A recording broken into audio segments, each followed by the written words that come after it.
That was a verse of Sweet Hour Prayer played on my 1920s era Lyon and Healy Camp Ukulele. As the title states, my channel is Fun Ukulele Projects, and this was a very fun project. I'm going to explain how I got this ukulele and also my wife's, which is the nicer of the two with the beautiful stenciling, from the state of needing a lot of repair to being wonderful playable instruments. Now, my wife's just needed a lot of repair.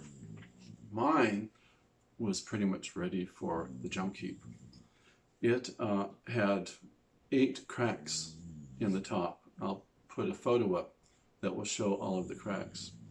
In addition to that, the soundboard was terribly warped. It sort of looked like a motocross racetrack. Excuse me, my allergies are bugging me. Spring with pine trees doesn't go well for me. It literally, it went like this, went up and down and up and down. And I'll put a photo up there, you'll see just how bad the warping is. And you see, you can like pass coins underneath it. It was so bad when I got it. So the first thing I had to do when dealing with a 100-year-old instrument almost is see how pliable the wood was, and I knew it wouldn't be at all because it's so old and it had been introduced to moisture and then a lot of moisture and a lot of drying, a lot of moisture and drying it in rapid succession to get as warped as it was. And so just by gently touching it, I saw the wood was very rigid. Think in terms of like a little twig. If you ever break a little stick off a branch, it bends. It's really sort of hard to get it to actually bend off, but then if it sits on the ground for a year or so, you pick it up and it'll just snap. The same is true for the wood.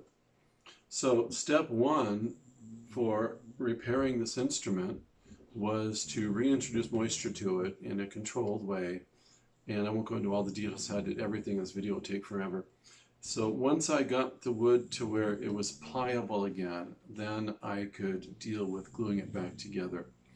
Now another advantage that the moisture provided, see the bottom was already loose. That moisture helped loosen the hide glue a little more. A lot of people don't realize hide glues and other wood glues, they have a life to them, to the joints, in terms of, if they're under load, what they can handle. And you start hitting, that 75-year mark, even with hide glues. A lot of the furniture that I've repaired and restored over the years, when those joints were getting around 50 years old, that glue is starting to be seriously compromised. And so it made removing the bottom a lot easier. Once it was off, then I had to set to flattening the top. When I got it, and you saw in the pictures that there were 2 brass screws holding the bridge on. Someone had used some sort of either cyanoacrylate or like a light epoxy to try to glue the bridge down and force it in place with screws. That just doesn't work. That's not going to pull everything together. So what I had to do was make what are called glue calls. These are the glue calls. I made them the shape of the bridge. This one's double thick because it had to go, it had to compensate for the thickness of the walls. And I also had to make for this thing a bridge plate. These did not originally have bridge plates. They just had one center brace, went right across here, and then they had the bridge glued onto the top. So I couldn't just put clamps on the direct wood. It needed a bridge plate. I deliberated for some time on what material to use, and after testing different materials for their tonal qualities combined with their strength, since this is in my permanent collection, I decided that the only real option would be a 2mm thick carbon fiber plate. Carbon fiber has wonderful tonal qualities. It's extremely strong, and it wouldn't affect the resonance at all, and it didn't. And so that went right underneath. And I'll be putting up a photo in just a minute that will show this being clamped in place. Before I put that photo up, I'll explain that there was a crack. One of the many cracks up at the top had separated in a way where it pulled up to one side and down to the other side. So it's a very wide crack. And you couldn't just force it together. Once again, after I'd rehydrated the wood, I was able to find something to squeeze this down and squeeze that up so that the joint would close. And that was, once again, some more custom-made calls And in this case, since I was so close to the top of the soundboard and I didn't want to get close enough to where I'm touching the kerfing that goes along the inside of the top, that would affect the resonance if a brace was touching that. I needed something that also would wrap around and would not have grain issues. And so I opted for carbon fiber once again. If you hear some weird moaning, there are two cats that are deciding to wrestle underneath the tripod right now. And so that's I used a little 1 millimeter thick carbon fiber plate that's cut in essentially like a horseshoe shape, a C shape. And that was glued right there. And then using the cawls like that and clamps, I was able to squeeze it back together. Now, I'll put a photo of that up so you can see what I did there. You'll see a photo of all of that together. Once all that was together, then I could, you got to go. Go on, go. It's hitting the tripod. Once all that was together, then I could address the bridge. Now that the top was flat, I had to carefully scrape all of the old glue off underneath where the bridge would go, and I had to sand this on a very flat surface to make sure the bridge was perfectly flat and the soundboard was perfectly flat. And then I had to make one last custom call. This is actually cut to meet the exact profile of the bridge. It's not sitting exact right now because obviously I have strings on it. And then I had to clamp it together, and I had to do that. I did that when the back was still off, so I could still use these cawls for support. So this is on the bridge, you know, then they have the bridge, the soundboard, the now bridge plate, and all this went in place. And I got the bridge in place properly. When it was all together, I put my Fremont black lines on it. I really like using Fremont black lines on vintage instruments because they don't have a super high tension. And I compared the tone and found that not only did I not hurt the tone at all with the carbon fiber, I actually added a little bit of sparkle on the high notes, especially going up the fretboard. That being the case, I decided, since both of these are in our permanent collections, that I would do the same when I was repairing this. This one already had a loose bottom, and so this has a carbon fiber bridge plate, and I fixed the crack in the top of it with the same carbon fiber piece, and it essentially actually enhanced the sound of these wonderful instruments. Now, as a quick description, a couple of things that make these so special. You know, Lyon and Healy made them. These are really the original outdoor camping type ukuleles. And that also is the reason for the original design that some people misunderstand. This is not a resonator. That was supposed to be to look like the top of a pot, like a camping pot. This was like their budget ukulele of the day. The Lyon and Healy ukuleles to this day, if you're getting their double bout ukuleles or one of their, I forget what they call their triangular shaped ones, they can go for thousands of dollars.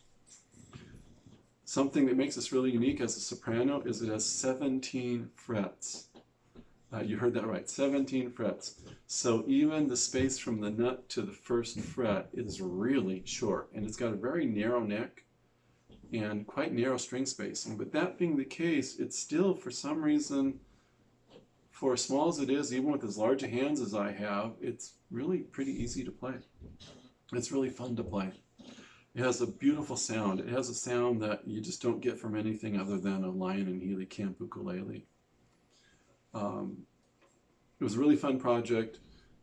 These things were made with actually a pretty high action, and I'm convinced the reason that Lyon and Healy did that was they took it as high as they could and still intonate decently if someone wants to go all the way up the fretboard. But since these were designed to be take anywhere, literally like camp ukuleles, pumpkin stay. It helps with the volume. These things can get really, really loud. I'm not going to play them really loud right now.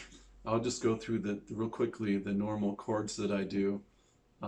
If I can stay non-distracted from... The cats are usually real active at night. I don't know what it is. You turn the video camera on, they all want to come in here and start playing. But anyway, if I just play a couple chords, I'll just strum them. You can see it has a really rich sound.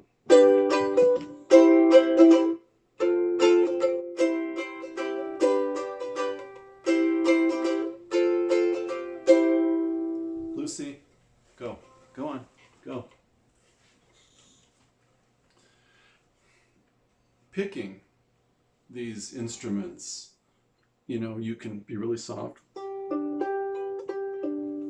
but if you need to be heard,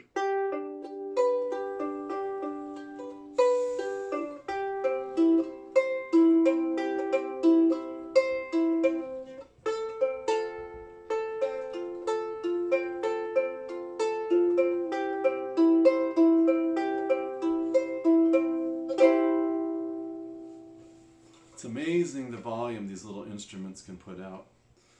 Now, if I want to be heard on it, it's really hard for me to pluck real hard the narrow strings. I'll usually play it soft, and even that is still easy to hear. And I really can't convey just how loud they can get because the audio is going to compress it some. But it's just like, I'm going to strum real soft, harder, to really hard. It's actually hurting my ears. That's how loud it's getting. They're wonderful little instruments. This was a very, very fun project. And what I hope to find down the road, the original model of Lyon and Healy actually didn't even have a sound hole. It had a hole in the back, to look like, you know, like a back resonator. But once again, these aren't resonators. This is just a turned plate. There's a little hole in the center of it. They just had a disc that they screwed onto what's called the screw chuck on a lathe. Someone turned this little dish in it to look like the lid of a pan, and voila, it was the Camp Uke. Now, even later, Lyon and Healy's didn't take the effort to have this curve. Some of them were just flat. And then there were other companies that copied Lyon and Healy. I think it was a company, SS Stewart or something like that, made another ukulele called the Serenader. I'm actually in the process of restoring one of those. I have yet to see what it's going to sound like. But for this video, this is the Lyon and Healy Camp Ukulele. I gave a quick description of what it took to make this thing go from an instrument that a lot of people considered was ready for the trash bin, so I was able to pick it up really cheap on eBay, and turn it into a wonderful prized member of my collection.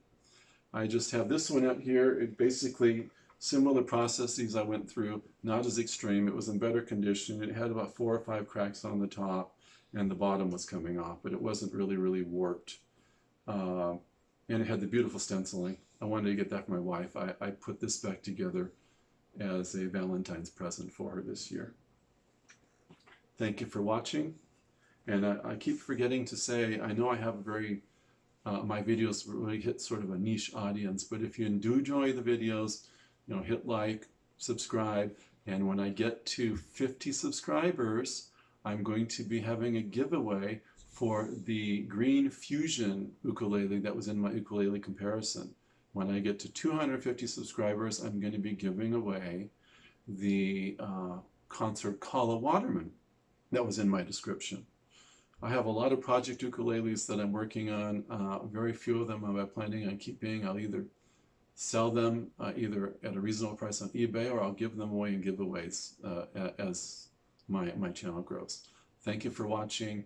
Please stay safe and stay healthy and enjoy playing your ukuleles. Thank you. Have a great day.